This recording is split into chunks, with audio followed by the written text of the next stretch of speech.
Be on Wednesday be a tire ye day eba studio. Now you know my baby doing come about and no ye girls talk, women talk. What you say? Because ye dedicated week na general issues are this Wednesday and specifically for come yedi. Ye ne open papa bi CEO of Rules Beauty World. Ewo fear ha say nidi ankasa Mrs. Ruby AMOAH. Madam Pacho, salam alaikum. Say Ramadan. Ye chekom enti no malaikum salam na na eko. Ye wo akwa ba so eba Coastal TV if you say. Why if papa? Minyina mpesa me yet so. Okay, BAIDOO. Okay. Oh, but then you no kwa and the buy or day. Na Apprentice back on Eddie na chisa omrano medi madam echina on shirts and ye interviews na de. Ni na ka training no. Honestly di FAUSTINA BAIDOO. Madam keton pacho Michelle. Pacho jido. Pacho hu ye bia. Pacho say. Pacho me so me hu ye. Eda Nyankopon ase se enne no mumieni na maba be kansa ewo efie ha sei na omunyina omu ba ne so no omu de opani kese bi ta omu chi se ni omu chi dom enfo omu medru fie ha sei oni ye Mr. AMOAH himself and omu ne no ebaye opani pa Nyankopon hia se otimi di enua no me ya be fie ase Nyankopon hia pa na ye hye nkomobo na se a ye hwe kwanya ma ya faso esiesie ye ho efi ye chi so ekopem ye na se ye makeup ye nwi even ye nails ye cry say aroba fancy for friend aroba ye morre the way esiesie e ma ne ya kono because say opie edomi mu a ade ba ko a enipa ehwe e di hu say nipa we e say ye respect na na say e say ye born girl away e your appearance speaks ekasa enwa and never me who say we no oye distinguished ladies and gentlemen and also say we no oye minimum for ni bia what you say listen ya ba behwe na ya kan wasem na wachi etwe mu no so ye di nkomo efa kwan ya ma so yanka say de ensa be ye ejuma na so ye de ye nipadua be ye ejuma na edi sika abroye na yemfa ye honso ye nua bi so ye ba bi so ye dofu bi so na yenko ye burden ema abusua no eno ho so nkomo ye de kakra beka ho na ya hwe sese wo pese ukọ Rules Beauty ekosua ade so a eno so tesen na ni nyina kabomu a na esun madam me start ewo wo so no ye na video ye play crash say wo ye beautician obi a osiesie ma homa ahofe no eba yi ahofe no wo ho but eba yi mbese mi bisa se ede na ehye onkran se enkoye carpenter enkon oh sorry enkon ko ye teacher enkon ko ye adwuma bia na mum no ye beautician na so obi a osiesie ma ho de na ehye onkran ma wo hye se adwuma yi ase okay ozin kamada wase e miss me dase na mechia etifu nyina woritin ye no obi ajo so baby bia especially finfin man to yi okay me start ye no me find me start new school me primary school was St. Mary's I Cape Coast area okay we na me ti odo ola boarding SH ola boarding. Okay. Me no na me call senior high school. Okay.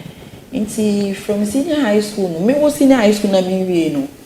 Na dama plans wo me mu pa. Okay. Plans be about being beautician. Just no be a ofa no kwan so. There. Okay. Ti me was school ni na me ka kire me wada painting of nails or polishing nails ya me fe. So minyanka meye. Okay. Ti me ka kire ma wo fo na wonji to me school SHS na me kwan so secretarial school ono so no na secretarial course no so be ti me ma agende we am switch me za ko tertiary okay but me to an man me ya da me kwan na we no so oye me passion it's now me who to me za me decide ye be try short no me decided that okay, me make attempt to the mensan adwuma hu na ma hwe. Okay. Nti me start da me resua. Na man ka so me nyimpa bi a me very intelligent, urban, create bibi na ya. I like create that. CCA. Nti me dizima na me ya ne ho classes. Okay. Classes is my bebre. Na me start them re adwuma. Na baby a mezi adwuma no e bebe to baby a na me adwuma. Yen fa the table yo sahade ahampo so ye ne kakre ampo. But me starting me yen kakra kakra da ma. Na we fear na. Me kala me start to ano payment pay yes kakra baba. Oh, okay. Me cho kakra na atu. Mate. Nti e bia na obi pedoti. Me hihye table na mezi MTN phone ni chim na esedo. Okay. Na me wa ase be ma na me won so na me ben education, me ben health insurance. Ti na workers no oba because na me good. Na so nyame ya adum na insure twa. Na be hwa me ni chi no. Oh. Kakra da man na me fi wo mezinya small shop da ma me describe no. Nti me wo me kakra so na me zutu kwan ko outside. Okay. Ti me kwa no so baby a me kwa no so na aza wo ya anyen. Onyo no nti onye edwuma nti na mo ko. Okay. But me kwa no akoye dey ifie wo no edwuma a wo ye no. Okay. Nti me so menye wona ye. Me sua bi wo no wo meza menyim mazama wo so no za wonim no ozamam. Me sane ba back na ma to shop no na moko. Okay. Me ba back na. Is that time when your shop? Na me wo shop no de da kakra bada ma America na. Okay. Ansa na me bako. Me be to kwan no. Ti me be na me sam bobo shop no. Na me to yedun kakra na me zinya big shop. Okay. Kakra da man na Apprentice started wo ba me na say government workers bi wo be part time na ze wo be was here. It was a kawon ejuma. Okay. Na me di feed them area wonti to cut it short no. Rose Beauty mbenya big salon, big shop for floor at this side. Ti I want to see amewa me za ba hade no. Nti ekwa na me fa do me start see me ejuma ezi on ezi bebre me kada yere kan yenya sorry okay. Nti see ye ne shop no at this side nti I want to see Okay, you can say this year celebrity anniversary. How many years anniversary now will be celebrating? This year. Oh. So this year can one. I think Adawson. Benya 20 years. Onya 20 years. Onya between 14 years. 14 years. 13 to 14 years. Wow. That's very nice. But I been using that in a master because my relocating into to a new building. Hey. Okay. If you that in a maba business in a room, but okay. Woman that yeah, see. Now, yeah, to uncle bonus. So, as madam, as Obia Wankasa, would do a juma. We say our Apprentice or more soon. Idea or nurse and idea. But some how a typical day. Typical day means translating but tree. Say okwa edwuma anopa fiti anopa kosi enwumre enema ben sa na ekom ewo edwuma nim. Okay. Sometimes ebi ho ha ebenya a lot of issues. But here is the case how ma build them no any students no. Okay. Inti ameminya around them kwa. Students wa wo betum wa ye bibi ana wa aboa. Nice. That one make no. Rose Beauty by Ruby. Your training center or some so you walk in. Okay. Epede be fix when you say bobo tira ebo ho. Inti ma build them ho na ma build the students in such a way obia betuma wa ye obia na ejuma. Ebo ho no matter what some madam wo ho onyi wo ejuma na betuma ye. Sir. Inti e was a my friend ye na aza ye wo nyina no. You create some standard and some way be a man one hour back a one the wobbling one comfort. Okay. Is what can say training students and I will sound so about and what are other services now we will use? Okay, Rose Beauty in your may is a big read. The mommy. Me pedemi be free no measure do. Sure, so mommy. All kinds of makeup, nail fixing, lash extension, wig installation. Epede issue means a wapam rig in the amp when they are mature. Wow. What can they depending on the person, but it's why you need to be mature. on from we be na nimpa no ye ready do besua but any ready pa me hu that day na okay because I'm amazing day meze azubi be shankofo bi wonu mu a won so be nyi dado wa abra nti ye facial massage ye pedicure ye manicure ye styling even I for booking you no e styling na ebe ye be ya okay you be make sure there we can as a brain and on co waste okay and nsa no we be hwe musica ne so na my ya na say maybe e buy back there a makeup your prices wo okay full glam there was soft glam nti e bia dem soft glam no friend e bia wo program ye na e be there bibi attach bibi kakra bi wonima on your price that ye beje obi so op full ozo ko e bia graduation wedding bi so ye mo one so amount ayeje but only ensure that all your soft glam nti ye ni ye yo ye be ye ni ye edu chroma e be hu dey one kasa na what so yes also we train students currently how many students in our okay for now no there are 7 right 7. Tami madam maka 8 and I'm adwuma mu. Okay. It's the young kasanfa admission process. Say bia me students bi na me pese me ba rules beauty world na me be sua their process be ni sa na wo se me fam. Okay, first of all eba ebi ene wo parents baba. Eba na to forms. Okay. To forms na mama aware. Before me to forms in the morning ejitum de better. Mama aware ahayinzagor. Inzagor. Yenzagor mantika say yenzagor yenzagor inti eba minji wusika na osala me ya we parents na ya we da ha yenzagor te bia wo ba no ana wo nue no opefie da ana onye serious bibia momba ma omba because ebe ye payments e ke bibia na wo seriousness no wo foma sika na shi yeah form obiem sir inti no refundable yeah inti eto form ni wia na afi aye payment no on the next day na pede start na start day na start na so serious practical so bokodo sir yes nice see, I want to say eba actually 2 weeks so they will be 2 weeks and forward no one says say no because of social media na ade adent no every day be a new stars but obitimi the AI picture but say madam Patricia no be na me pay Nessa no me person be say how do you stay updated they say your course for an answer will come out be travel like oh yeah then now update you nimde na wo no ye upgrade wo ho nti madam na enim the trending hair about trending designs aba on say that no okay the year Sasha some catcher them me very intelligent when it comes to beautician work sir make create see make sure that as no minimum ye and onye ni nyina so no do them sometimes we dey echo for upgrade okay mo be ya was the trending works about salona in one okay you wouldn't run away from it into obandama me so me follow trend no na me so me create in your mouth for na me upgrade and can mo be ya obi ba metum me so ma share there I'm the CEO of Bruce Beauty World sir CEO the let's say osua de no nyima nkasa enye ala for the ni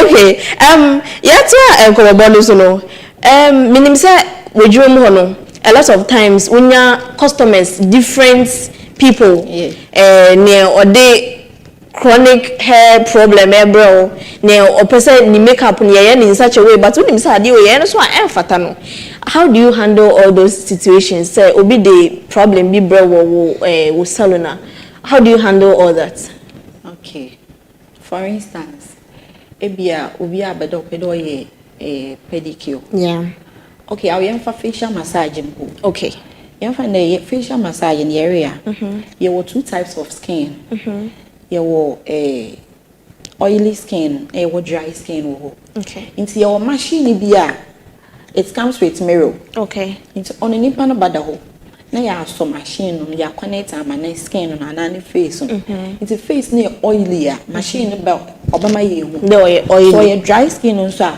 obama me hu so that product be am apply on the face no may too sure was am re hu ebia na nimpa no na dry skin no use that chemical ya oba affect no obenya effect na me ba ombre brows so a work on bring brows ebi obi ntaase ya no brows ye no to me the for 1 to 2 years no ono so dey no so say area am obi a and obi ba in no pedo ya or working na nimpa ne kita oily skin na into me ya man that day no okay okita dry skin e bitu my ya man within 2 hours e be wi but so okita oily skin na nimpa ne pedo oil no that moment a e be ye but on appear today mananka so ope another mama kasa so me pedo oil okay so in this case no me to my counseling when na at no ma ka je no oh dey eya onye yi nti ye mo 1 week ebegor and share with him for 1 week okay so that wo skin no be very dry okay na etunes abaye na afin so obi o ebi oba salon obe wash nitir and obobo nitir ebi onye ye ne client that da ofi baby na wa aba bi oba o madam my hair no na eli no or thick but since ya why very light in time has na me to my ya is a bit treat get back to the normal aim see between my catch aba cream they use every year too say that see ya be counsel what the minimum nyina wo na ye hu the mary use on board so say DJ na way so that one kasa so e be okay na wa kuma to him na mary hwehwe so nsaka see most of times no you take clients no mo was ba na yen so yes yen as a come on mo be obi a be satisfied. I think counseling is very important because when say wakwakoye madami utimi ye adwuma na obi nnam baby ono ne wo selling point obi ti be san say na uti wo ye no way ye be ka say madam we say ankoyi a be ya asam foforo ekoyi so a na wo say oje fancy ni nyina okay na ye to aso so a maybe say me hu we adwuma no what's your edena ema wani ji wo adwuma no mpa minim say your passion yeah minim say your passion bibi a eda wa koma so a wo pepa but is there that particular thing be a wo hwa ema anopa bia wo feel that energy say ma me so ro nkwa adwuma okay yeah there is something called passion okay and I want to try and do it it's different onye the same say as it be your passion you run for it you go for it anytime you try there ebe na as na ebe kon ebe get closer to that thing nti as no ya me passion nti okay me ntwan na me nka da me hu bibi won nti me sure na me ntwe me nka na me nko okay there be onye ndem oya me passion on me blood na yakwa I see yes so my dada na ampo na o frame there ejuma aba osna me sure na me ko I don't have any excuse to give because I my passion okay see I see is it no your a kasa foforo bi aba so bi nya we must want we any interpretation yes so we kasa bi nya and sign language foforo aba no and let's just say this is me what I said this is me this is what I do near me ye near medjuma me ye near and me na me boss me nim near me asam could be all make am me say if you are ready to school go to school okay find something to do okay if you are not willing to enter into tertiary find something to do for yourself because I had the opportunity to go to a university nursing training and others but I decided not to go because I have the passion of doing this okay nti say owo the ebia nursing training na pede kwa okay say ehwe mu na hu the nursing training na erekwa no obi na wa ka na wa beto wa adwuno do da kobia ebe waste your time okay ebe enter school no ebe ko ebe wie ebe ba out but now in treaty one also dey treat one year no in treat one ma nimpa na pe because as na your passion obi na ori ye na ekoye bi joining but as na your passion na area eye imagine obi aba me salon nimpa na kasa hash oyede so they up and down because nimpa na raise the shoulders and na dey bia or the attitude benzi na say see you na me so as na your passion no na me so me raise the shoulders na area kasa dabi as na your passion na enya water ma azeno but on your passion a mess up nti azibi area bi so they make sure that as na area no as na your passion men ka do bi wi nti ekoye obeje we ti kwan into me end wow from kwewi fa madam no nso kakra na me FAUSTINA enkasa na o madam a share near share in crime say ombeye beautician na say won so wusua edwuma e won ho won so crime share say men say na share crime say tena mini kan na enkoye carpenter ni na mum no beye beautician aloma meni je edwuma hia no ende etna fia enhwe ebone etna fia enhwe na isi kwata azama nti say dukosi edwuma na na ehun dey won to no bia the respect ba mo say nsi edwuma on for ibu mo ehun dey madam FAUSTINA FAUSTINA braha dey on dollars on your fine to say kita won san edwuma what was the respect was nti me pede was the respect mo minti ntama abahye madam Ruby Nasen because etna fia Uncle school on Fazimo, equal school was a ismo. Intimaso some uncle school no idea. Bibi kakram padami amaze bomba brother action. Him so to many kakraters banya there mitnefia na portrait ncham one sidia on your fine. Obeka de rabot the message list ka. Inti set nefia na se boko bibi kakra. Also benye biza ko wana. Ebotum akwakoye me FAUSTINA no story no so ye pa because also we no on pet me pa cha me once di bia na to data mami e na ye airtime mami e sister oh there is FAUSTINA no story no very very good so na was say no and see mami how many years and weeks and a month and only madam we adwuma me kade mo pa na say menya 11 months Ekosen? May and 1 year. Okay. Zaka no upon. Onche, ba mi nyankwe. Okay, okay, I didn't also nyankwe. Oh, you good. Okay. Onya basa. Na do your prana kom so chile we adwuman. O mehu. Within ebia enda na ebe ende ye start a practicals. Into within 1 week, etum fixing nails. Etum ye pedicure na ze enwa na do yo tuemfo no so yet ane dede yet oya nya show na waka for bible ma sama aba nti da man ebo na nya doors ama madam times minya nkwai ziba no so ze oni zimezi ti minya nkwai it seems like I don't know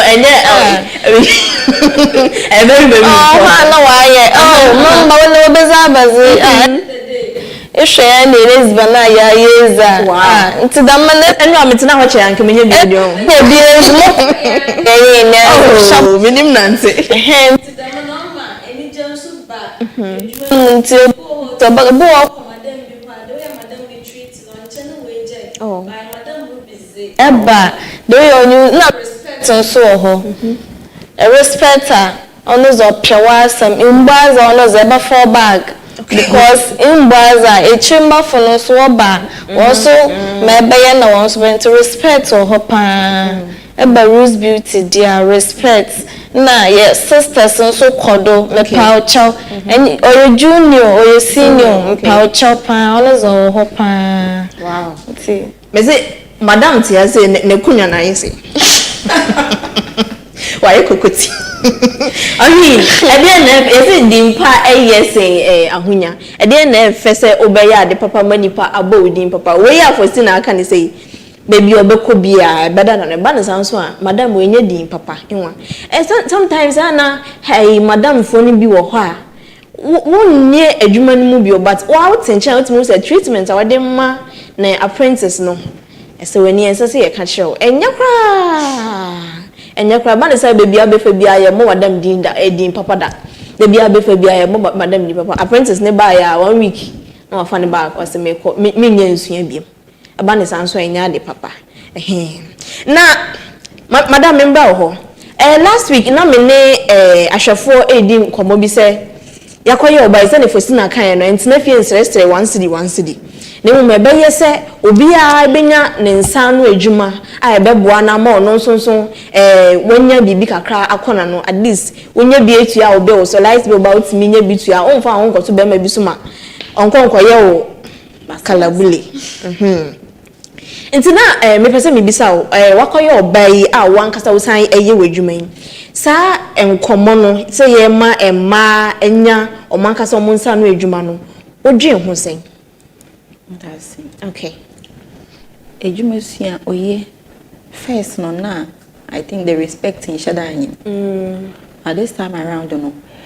Na me wo shop bi wo me call. Me hwe na university for no, government workers for no, immigration officers. Wow.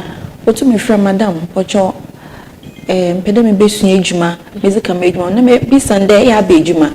Ho so bia me immigration officer, e bia me nurse ni na me so how epede esua adwuma nzi yeda no so madam first no ebia ekede ekosua adwuma parents no they don't support you. Wow. Debako because every parents be offer there wa hwe ba ma we do them no say they oko school no nya abana adwuma ye no na nsa na adwuma see da me nimpa na ebia oso na nko opede offer da mo kwan do na we ntie no afi obeye panyin nose no ho a na still na adwene wo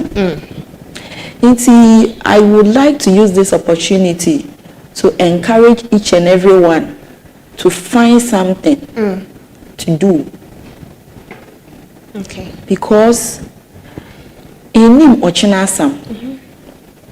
One day bia na ebetuma akogina obi no dodo mo sika. It might be there in the betum zam ochina onya mo. Nti na encourage youth no the one pair edwuma nsua. Fine. If the strength is there for you to enter into tertiary, you can go. If the strength is not there, pensan edwuma ye. Na force on. In the 6 months wo 3 months wo 1 year wo even ekada per 2 weeks mpe be bi no wa chi obibi. Incident no say that na fie na disrespect ni ebebre. Nti obi rehwema na obi ritima me encourage you that etnefia ma wo do so na pa bibi na ye because na under ozmo na echina onya mo we nya ma wan baka de litin maybe that person also mba o take care of na de bi arrange no nti say ba na that day no bia no kwa nyi panya but one farm mo onyi bi nti one farm mo obey something different.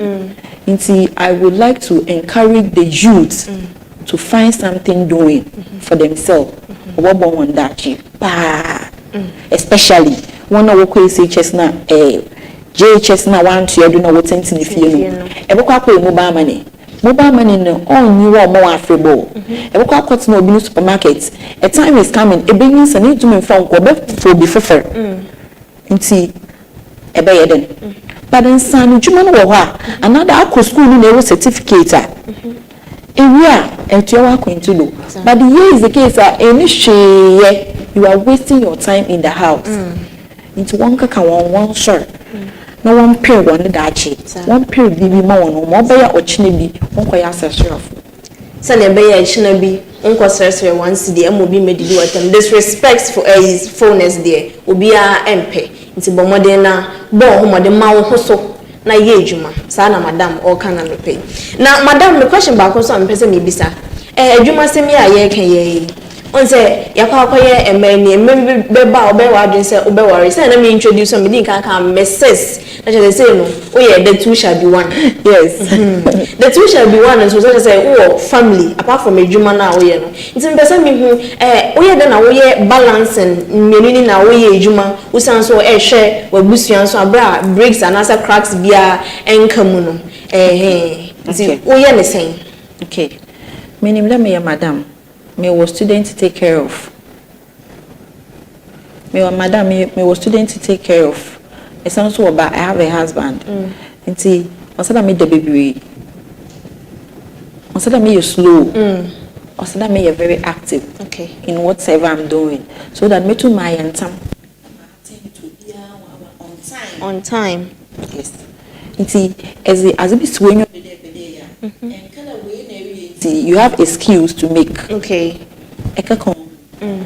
And the baby. And only keyword no and the baby. Sleep too much. Yes. But affect when you baby. Yeah. Oh, I see. And that baby, so one that baby means you have a lot of time to do other things. Be a person when you say you must say be a person when you oh wow. But Dr. Fonso say and none you. They say bend. Oh yeah, but there is time for everything. And one can there is time for everything. There is time to sleep, time to eat, time to shout, make noise, play. There's time for everything. It is there is time for everything. There are not time you know. You kwa job from class to be sawa.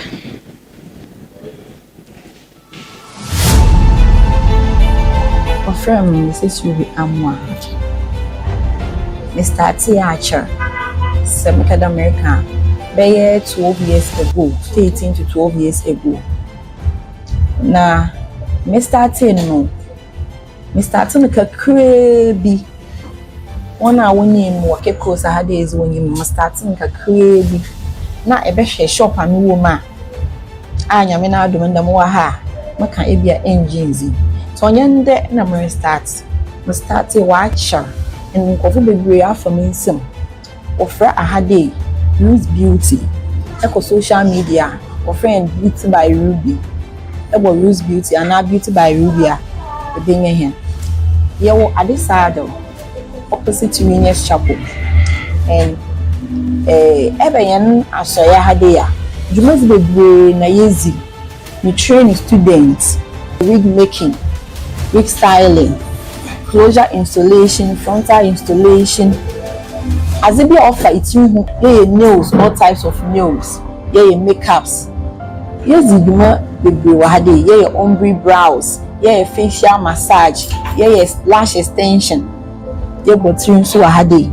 Tibima yezi wahade is odoso nti hade eze oye salon na yebuya yazama nkete esi anade youth na day wongo sue bibi fi ahade won fonko ahade nso ye very serious oman ye no practicals a yemfanye munzago yemfontu from ebehwe mechi ahade ya student bi na oye part time not na ahade ya oye na classes nti ahade epe 1 month program or epe 2 or 3 months 6 4 1 year only ye pede sue bibia o wahabia ono 1 year.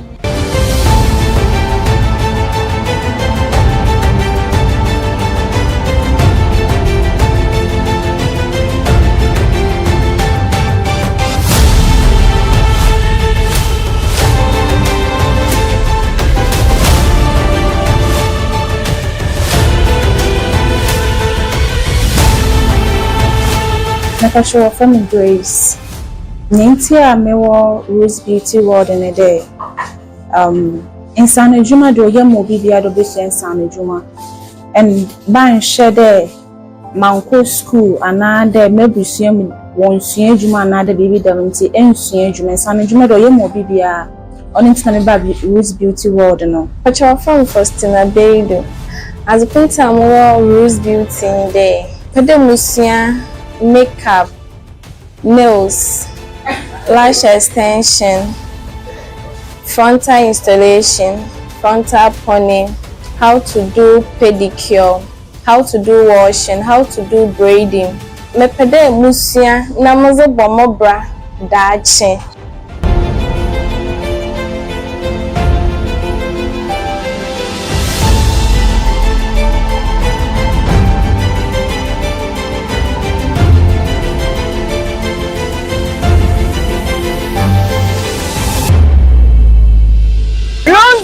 Your beauty avenue.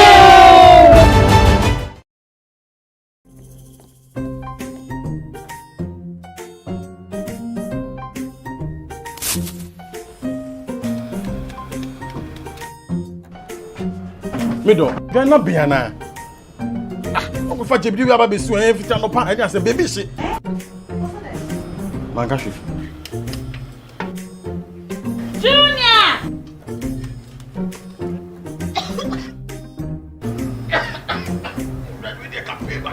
I'm saying so now for maybe the no. Sister Coast pa. Eti woni gas. I'm using the why. My why?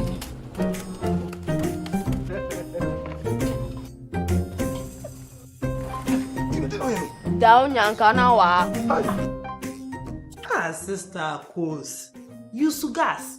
Gas ye fast, ye easy, ye convenient. And wow. LPG, let me see your hand. Ooh, I got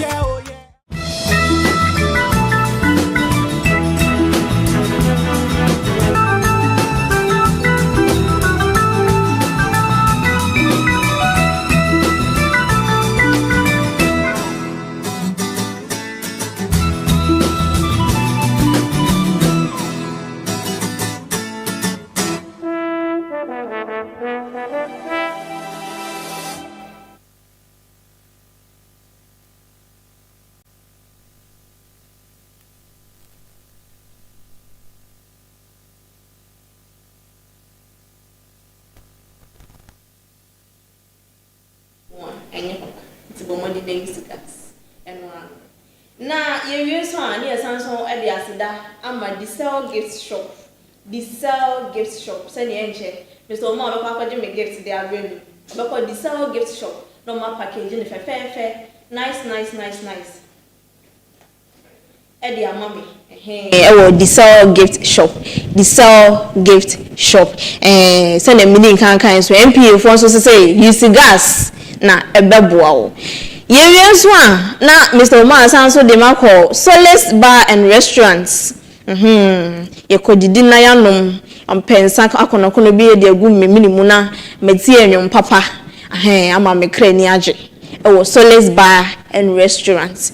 Mi free wana me be fie so Mr. Omar obeje Lady B e de amami because I was say me take away only your bank out abro and take away e ba ne sa.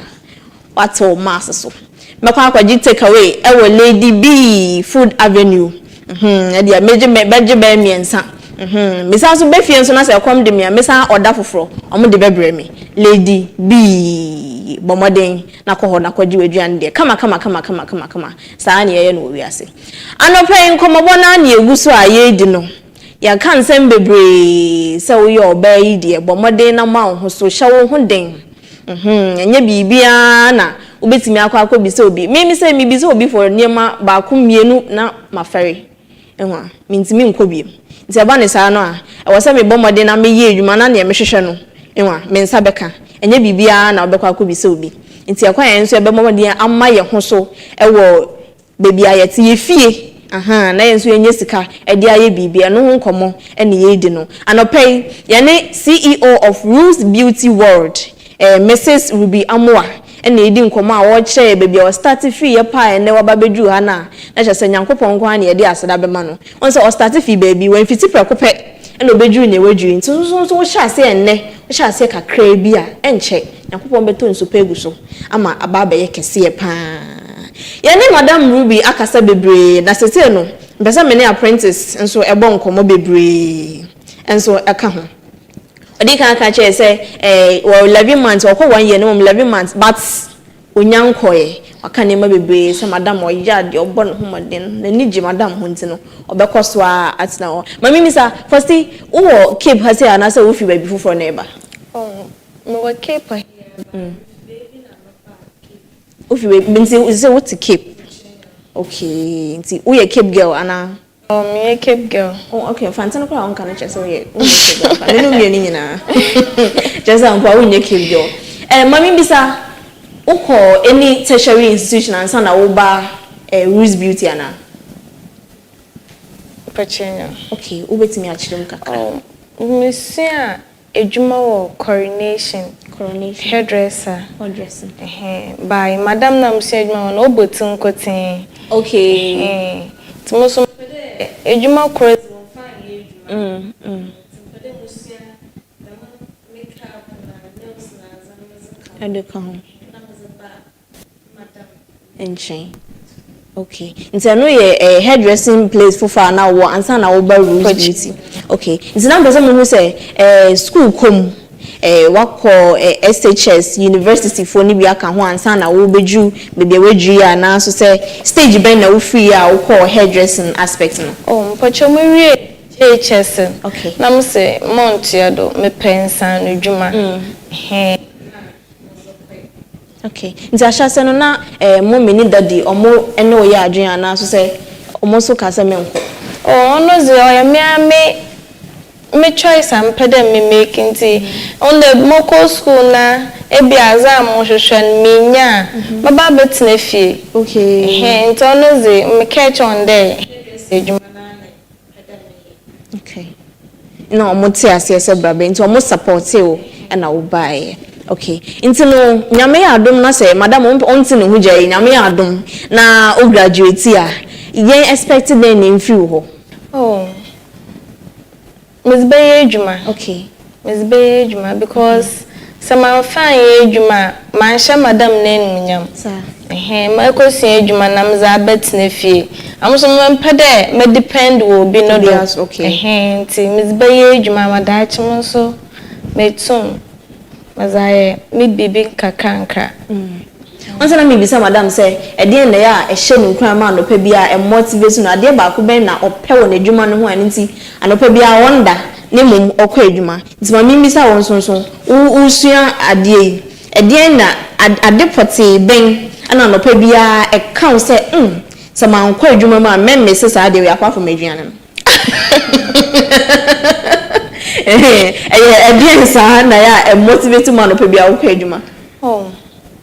Onde education say antankwa ade chenko ode bebo na edwuma na orufi won san no ebo na obodo bebe won san no na onyefe ma wa acho no krampa onde de fie ni mpo ebo na won san no no ntumo nkokwa mo na erekwan na mo na so won san orokokwa ho fine on tuna ma mu kofi because mi tefi a menenje mu manage because more na look on practical so kodo okay come go do crampa sane ita ono ze ono for ho nche okra nti ono manage ho there it no kra no correct nti ono ze on manage ntina de bia mu ko edwuma nice me start so me ndefie moko.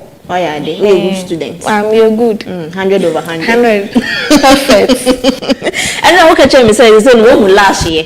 Extra me browse ya my na pay mo ba me you. Oh wow. My trust I means me you. Means me you. And na pay me be ya ne. Me be wow. Nti de mi ma ya na so obi abana e bia ma kwaduma na metu mele browse am na ma age be 50 me boto prepaid member nka cha dem pocho mam 15 sidon fan ko tom prepaid na onoze nto onoze oye fine pa it's na fear ya ketese net na fear mesla one one ba no mbosi adwuma mbosi adwuma ne bibia so no dey depend wo obido so anabisa even panye be ntina de bia sese ne skampa hu ye ne hi ta me pede depend wo be no do be ne ba sham ti me moto maze ti onu zo ye pa no aka na asem ni nyina na o lash no na ye me fe na ezi a wo se winni me ye me ba be ma o exam me be your test no take a sheet of paper that there no na hands me school pa so share me say the person me yellow lash na say wo yellow lash e dey na ohia wo de be ehye lash e wen oh as e be hia ni glue lash glue lash glue enya o lash pin na enya wo plate ezi wo glue ni bodo okay so first of all brush lash na be so o brush as ba brush nyimpa ni lash no do ansana as a lash as a she na obo ho also pay bia be 1 month 2 weeks obo also penning dey o ye obetu adesha na impa no podo chela ode emanu glue kakla na imiem ono zimimia pant me dwom wo de wonya aka da se wo so nko because ono ze obuma wa achal no bo wonya asha wonya take ma no wetu na ocha de wanye ni ye on the ebia baby glue anka ode ze kakra de patchen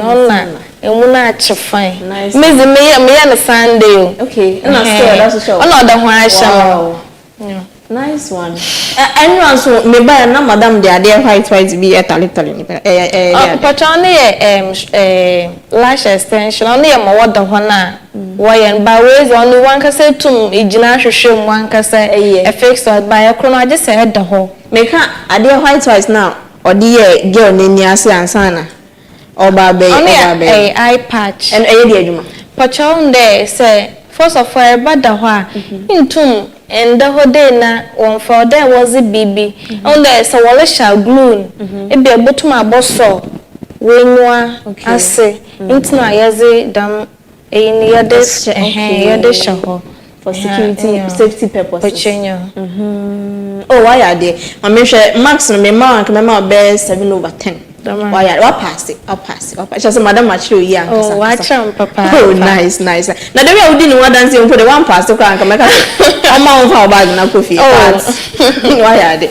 and madam my member hostess here me bisa ne say owo outside na oba cape and say eno so girl bi ani din komo so fi nyamransa bia zem bisa say nkofo mu fi chase no so mo ba arrangements be na de more in terms of accommodation are there okay obi owa ofinyamnansa te the lady na en ka said ofinyamnansa na ahobua ntutominti okono oba okay na yewo bi wo nso a no so fi ABK ono so hostel wo wa oda ho okay nti ewo echi ewa ha ni nyina eba accommodation is there accommodation for Rose Beauty and external for Rose Beauty but only for free of course only for free okay it depends on how long and if a person on na price am charge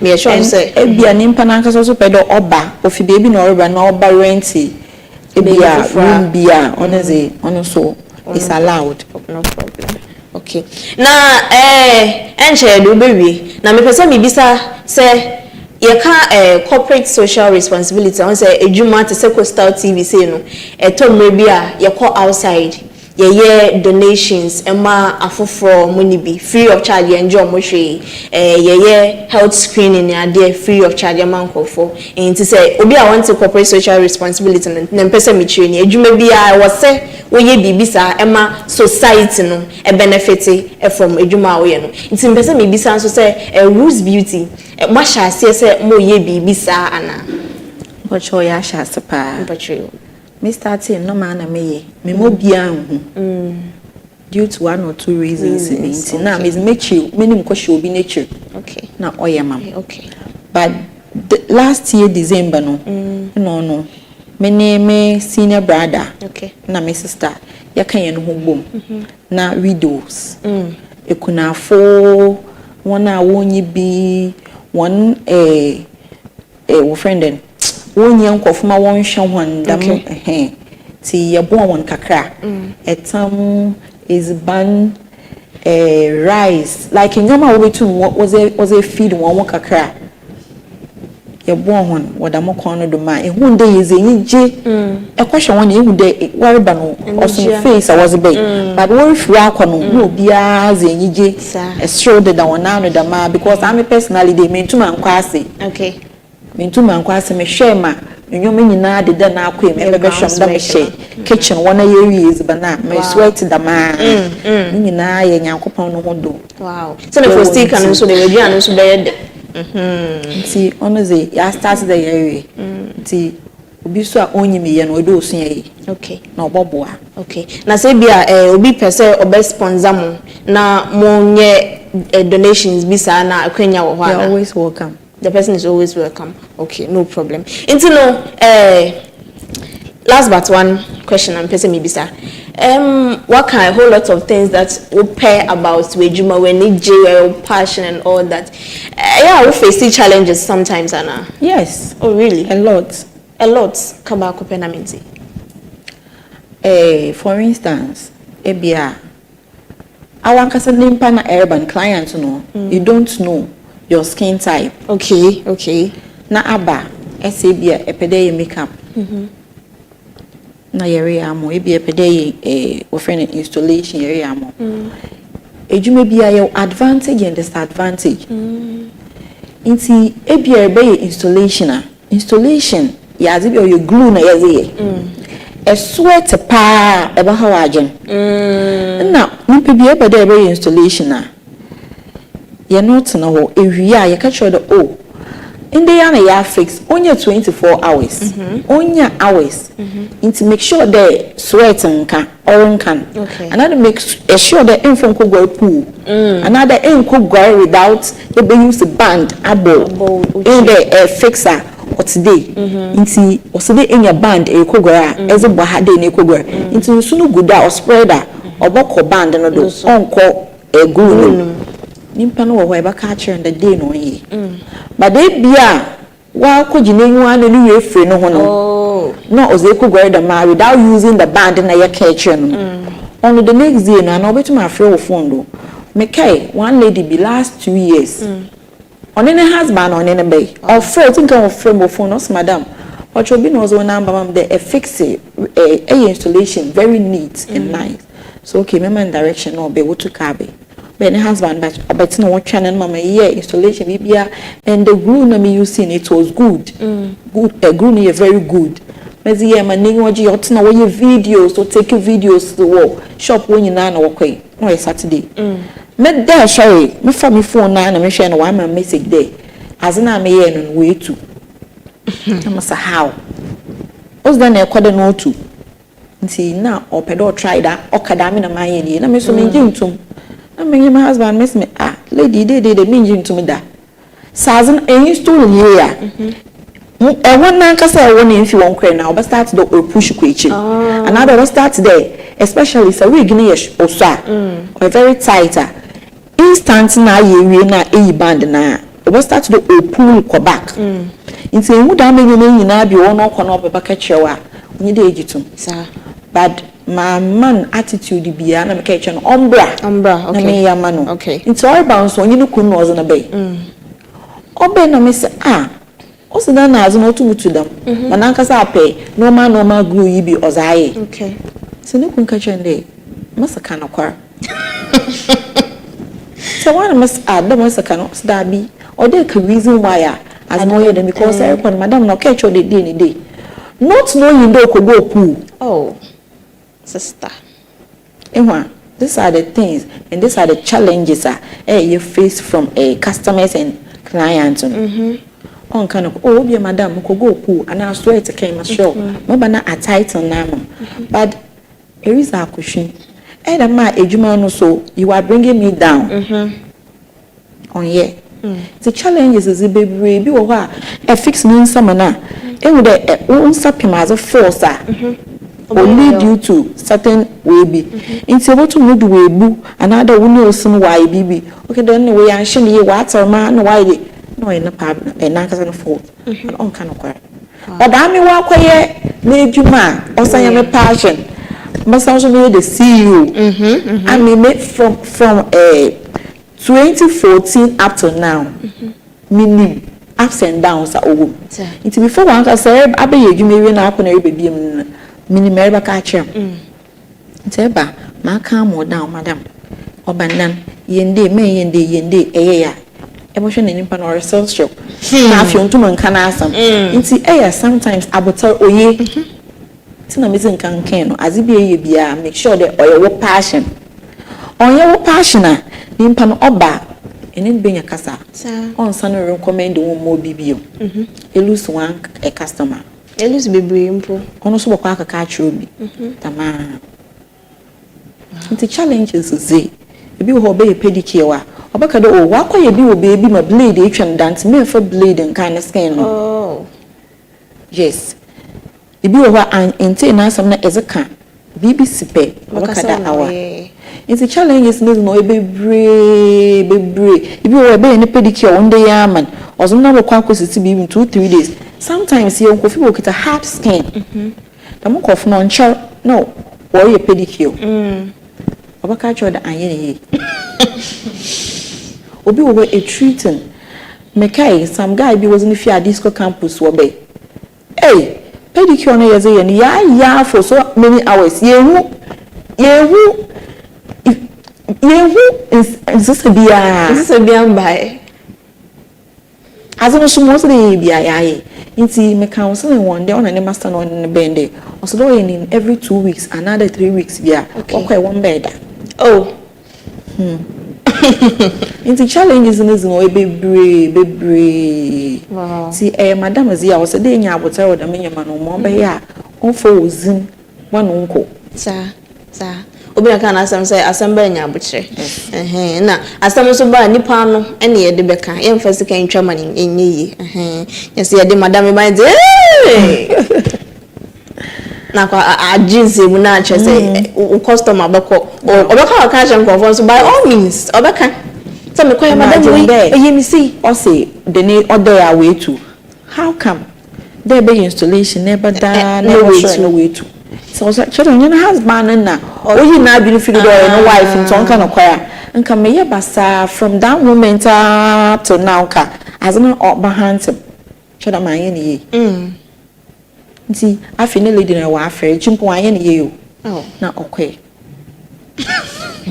no credit you no koka no say the truth and the truth are set you free no eno be ya oba salon obo wash ni too e be hwehwe as a cream we am na because ehun na hair type no nti that my cream na apply obetuma ma ne hair no why this and that no oh yeah okay okay do me pay we so ko no onye challenges bia na madam na menye breakages na my day na my dem na bi ye mo we SMP we pay we into all these things nini na how I again say you want so clients na you want so one thing na some kakra one year no ho abotar no one thing na some kakra na also office work no also salon work no yeah but officer ye ni mo plans ye ni mo nyama ye wo field ye nyimu e ben ye no won so ma ye no ye field na ye baka che won no na mo se won waiting am en kakra e bi wo e makeup I'm meaning the type of lashes I'm a fixer or sweet no but here is the case no so madam da be me pe we it is sometimes no I'm a fix lashes I don't take one lashes me for two na measure to do without glue no na ma she two no na me adwuma so bia me use me students no na attention pa na mezi FAUSTINA be share lash 2 yi enzo na o click o fata no madam we no fata nyina be yin pofo ye mu de we no fata but that particular person now continue mu de we no fata wa ba ni pofo na ye gina won obi anim there this one looks good on you so you should use or you should choose this one for yourself wa ba edu baby a ebe presentable and then scary but no also that be no zeme onyim na nti ni ma ebe fix be wie be man es ba man na wa family wa hwe nyim de ya madam azi ni hu ye ebe tuma asesa mama na me egu ahom mati na me yi abotre za to nche ma hyan fofor one lady be woman be make the lady mpo woman oba fix lashes wo mo o say on fatan mesatan but san is no san 2 times nyina oye ma kasa make nti yimpe bia so why the abo bi gina wo enka na on kasa o gina wo na embo na on kam e kan yimpa na na kasa nti aye 1 2 otodetwe makasa oye bona But what we in pen where you now we in or the minya water because on na mo be or no obi anjina o me work as a pen o into okoko for bi bompo na ye church as mo baka do we me student into was one madam nature but then mo ye no so on ye but I me on not no one ye there ma ba in America dam me wo ho water pa tena Yakopons wash as no student Abraham. Sir, abuche de we mankunimdie. Na woka say ya na I be betray ma adwen kwasi bibi so say mimbisa wo say ye ba office on say mo de machines equipment na de na light na mo de adwuma wo no nti mimbisa about safety protocols ben na mo de go akwan mu to ensure say machines are mo de adwuma even lights because anything can happen. Nti no safety protocols ben na mo observe say bibia enkoje nsemu wo adwuma mo. Okay. Memfa ye na brushes I use the makeup in example. Okay. Your time years wash brushes ni na beauty blenders ni na ye wash ho dama machine. Okay. A drill friend nail drill, machine drill. On na ye use so ye the first no na ye file. Your file about file na one say yo and that both new day your brother do. It was the more drill na ba. Technology. Cut nails no be we na I start shaping. Wow. It's only day no you want ne backup machines and katan say when find you do we kaka one answer na you use na man. Okay. You can kade. You the same thing. Yes, and yes, a different one na shape. Until you say no say your extra ones for market or what one. Okay. Only in a quarter machine for free. Them small. I didn't try na no share or your be a wire packaging or the whole. Say quanash was on the size. Baby wo. Until on obandama the baby anazano or you neat. Or you're very neat. No buy any machines na find it. And your man also use for pedicure na. You use machine be na yezi. Okay. Ni na ye clean. Pedicure your man yezi pedicure ni na wo bia wo wash wo clean ho. Therefore na azo wa yezi go do. Is e go wiem ma ewi ahye do ma yemu de. Enyomo a wo ni na on ye bacteria ni na we fifi ho. Cause ye fe ni nyu ho. Someone who hears the amount to me. Inti the minimum na lighting system na so lighting systems ono one kasa use ne an obotu wa ho wadwe ti okwana ye fado ye use ye machines na on ka fa problems bi am from brain ti enyo ma ye use what that afi brushes a ye di yetu nya ye was sterilize na za ye clean da nya or fire extinguishers. Oh, honestly. Only nye ho. Ye bi but ye benye bi. Enche. Me am judio. Ye bi but ye benye bi onche bi a ye benye bi. Na ye salon e do ben hotel. Sa. Bebre o won ma e bi oni ntina ma mfa ma adwena mo phone call do no. But it was in your day. What do you say?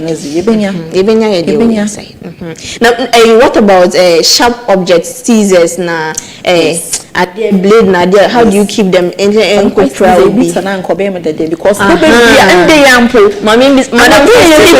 BBC. Mama phone mama can some baby. I mean, I'm mama salon about today.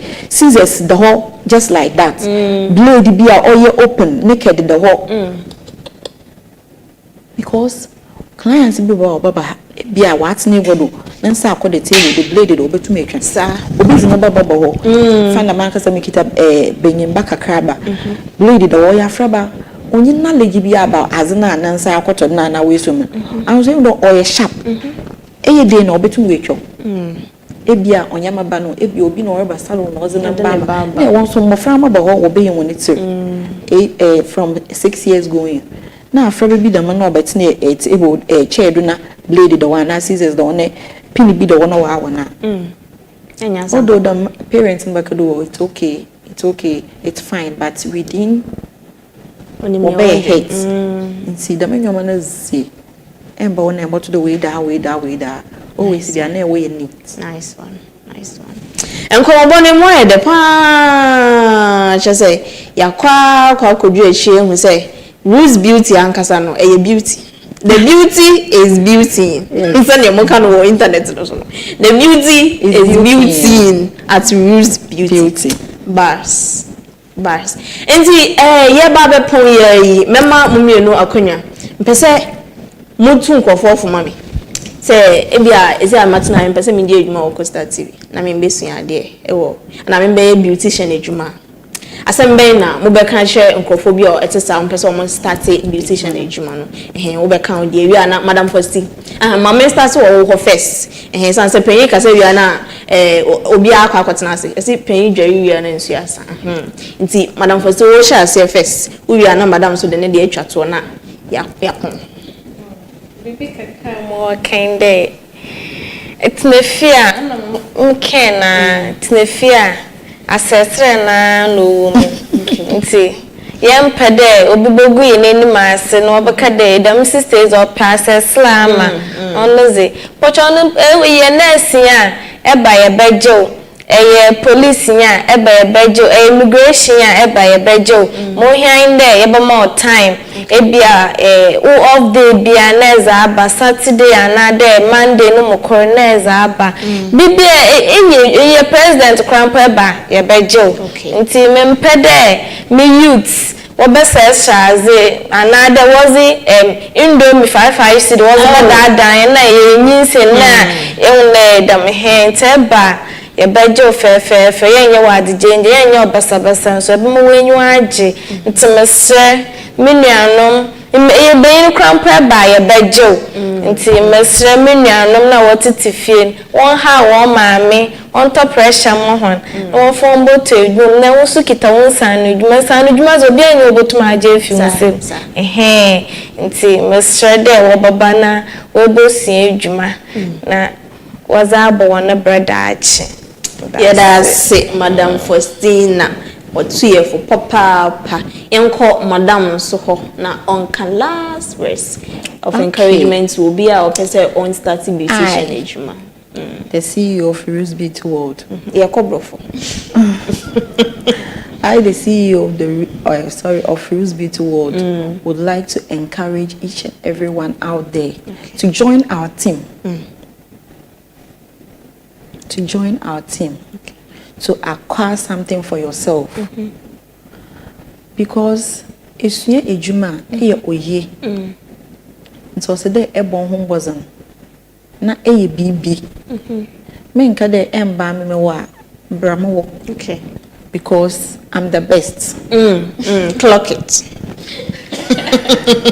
I'm the best Eba Madam Ruby wa CEO of Rose Beauty World. I was the Eba entertainer Eba from no. Oh yeah, last week, last Sunday, young students go pono. Na also when you answer okay. Wow. Area no female ban ko fu so ntum nsu adwuma because na nenyo de shock kakra. And I me say okay chum. But obe no mizmina ne sifo. Abazo no wiazi me ntum ye. Azo wo wiazi me ntum ye de ntum memfa nyankopa na enyim nyama mba fom. Za. Bibia epede be eye bia ebetuma achieve. So make catch obia don fa no nhye edwuma suam. On fa no nhye edwuma suam pa you get something out of it. Okay. In future onye ndompa ochine bi obetumu abo. Into Rose Beauty you were at the saddle. Or send your training center or you walk in. Yeah, 3 months course. 1 month, 6 months, 1 year. 1 year no pe ono ye epede usue bibia about cosmetology. Okay. You be more 1 year. Okay. Into 3 months of no, 2 months of no. Na ya hwema able to esua another zo oye wo field. Esua erin bread of go do echi. No so yes amo. Na ya hwe na ya abo. E was the ebaza. Man can dado. I remember out in America then. Rose Beauty you good. Sir. Some yam the many abeshe. You good. Esha graduation na Sunday ye. We student no ye ni senior. Wow. And okwa out no bia food am na me. Wow. Later on crown na wopuni no bia hu the son student we no ye. Some ya madam me kokoti. Onye so de otine fie no hu na edwuma no. Ozo no ho be share edwuma no obabra no ho ase. Nti obi bia okita awomado no onto nchan. Pride on to baby. No babra no ase no su edwuma because e be wo edwuma no obosu bad because of pride. And some certain attitude be a oput wo fienti. Onu don tumbe shobi na ase. Okay. Tumbe shobi na asa ebe mo ansi do so da ma we for fala so da show bi na so no omo ntete omo good training mo be ya ochine bi wanka so obebo no wa abo wo ye mamba nti obi a ohwe me bia ombo Rose Beauty World no oba the CEO of Rose Beauty I mean what na hadin imagine wo fiedo na ma kire na edwuma no so da achi bi was abana bra kama mpe yi na bi abazi no Rose Beauty your beauty avenue Rose Beauty your beauty avenue. The beauty is beauty. Yes. Nti say me wo baby na bia mpesa me friend make enquiries bia number ben na meet me afre. And say social media handles ben na me call menya more information. Eko Facebook ayewo, eko Instagram ayewo, eko TikTok ayewo. More handles near there. Handle no eko type Beauty by Ruby.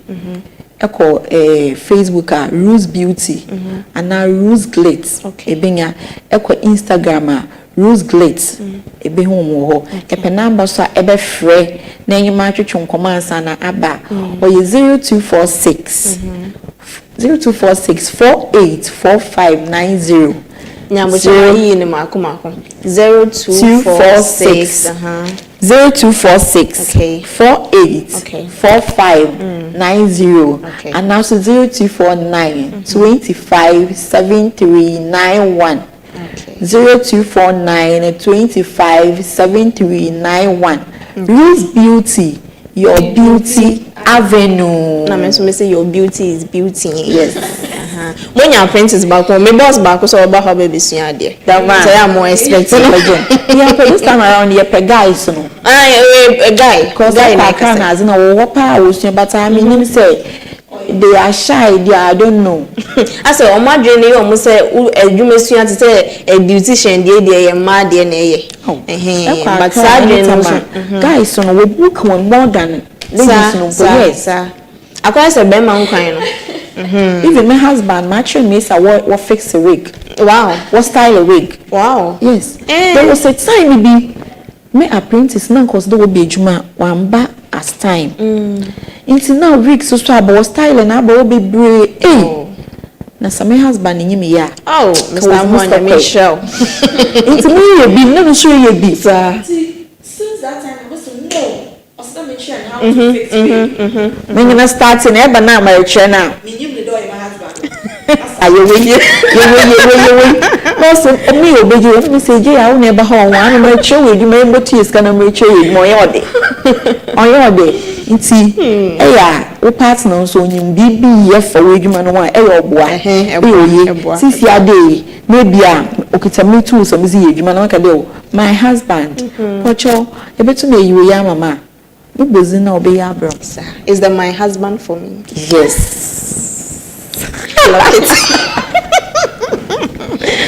Mr. Samuel Jeffansa Mr. Samuel Jeffansa no oya de okunu pa ha ne benya God of okunu papa I beg my father ma ko enye do so maka da nyame sure my husband amen no Mr. AMOAH nyame sure na pa nyame ka da nyame sure na ma na minyim nyame sure because wa fam ha won chiri afam edwuma ya meye ekohie bi obaka do ko okay waze on fam ko me kwa ye edwuma mpo minya bridal bookings mpo ndare ya afam onu mpo ndo onye onu na okoye so nda okay timekeeper the day na no nya no come late oh Mr. Monya me share one kasa me sure ebusa first we be chi obi ansa na meja mo kwan ana obi a wo so you change your rules babes nyina yan clients nyina wo hwe yan nyina ye change obi a ye won ho abotar into one bra sa first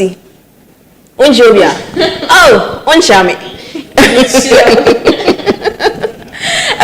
for Hana ye meja adofo kwan na omakwa akopenso bi anom ye do matna ha cha kasa ne yakasa bi ache na enema bebre na ya kan ne tofa nyina ne se wo ye oba abo homoden na onso ye bibi na fa boa wo ho na bibi na obeya aboa wo bibi a obetimi aye o pese wo twi chapter kra na ekonya wo ho bibi a wo de wa adwen besi se wo pese wo nye no obetimi aye ne hia ne se wo de o time ne wo nyina be hya sadem ne wo sua ne yie no de beboa 1 cedi no emboa wo At the end of the day, I'm sure I means be an problem be about two who saw my nose and same piece.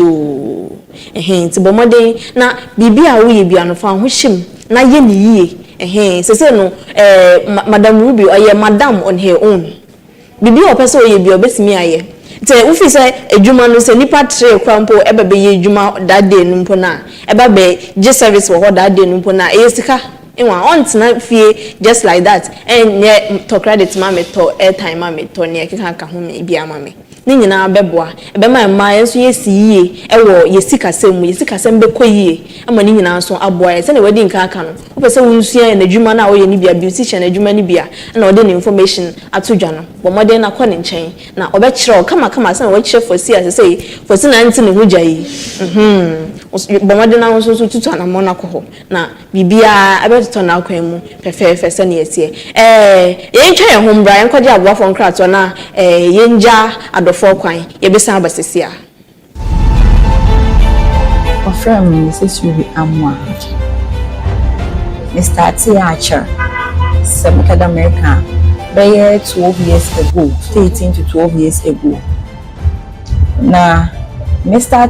No, Mr. Timika Krabi. One hour name, what a course I had days when you must start Timika Krabi. Now, a better shop and woman. I am in our domain, the AMOAH, Maka Ebia engines. So yende na me start watcher and nkofo bebre afami nsem ofra ahade use beauty eko social media ofra beauty by Ruby ebo use beauty and beauty by Ruby a ebenye hen yewo adesado opposite to Unions Chapel and ebeyen asoya hade ya jumozi bebre na yezi me train students wig making, wig styling, closure installation, frontal installation. As it be offer it's you nails, all types of nails, makeups. Yes, the wahade, your ombre brows, facial massage, lash extension, bottom so wahade. Tibima yes wahade is odorso. Nti hade is or salon na boya. Yazama nkete esi another youth na day won so bibi fi ahade won fonko ahade nso ye very serious oman ye no practicals a ye mfanya munzago ye mfontu from ye behwe mechi ahade ya student bi na all your part time or not na ahade ya all your classes nti ahade epe 1 month program or ho epe 2 or 3 months 6 4 really 1 year. Only a pedestrian bibia or habia on 1 year.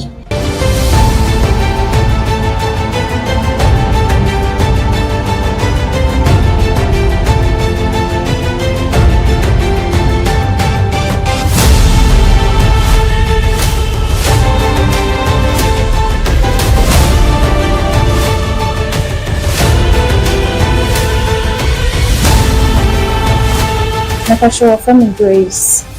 Nintia mewo Rose Beauty World in a day. Insane Juma do yemo bibia do besi insane Juma. And ban shede manko school anade mebusiam wonsuye Juma anade bibi daminti ensuye Juma insane Juma do yemo bibia on insane baby Rose Beauty World no. Pacho from FAUSTINA BAIDOO. As a point AMOAH Rose Beauty in day. Pede musia makeup, nails, lash extension, frontal installation, frontal pony, how to do pedicure, how to do washing, how to do braiding. Me pede musia na moze bomobra dache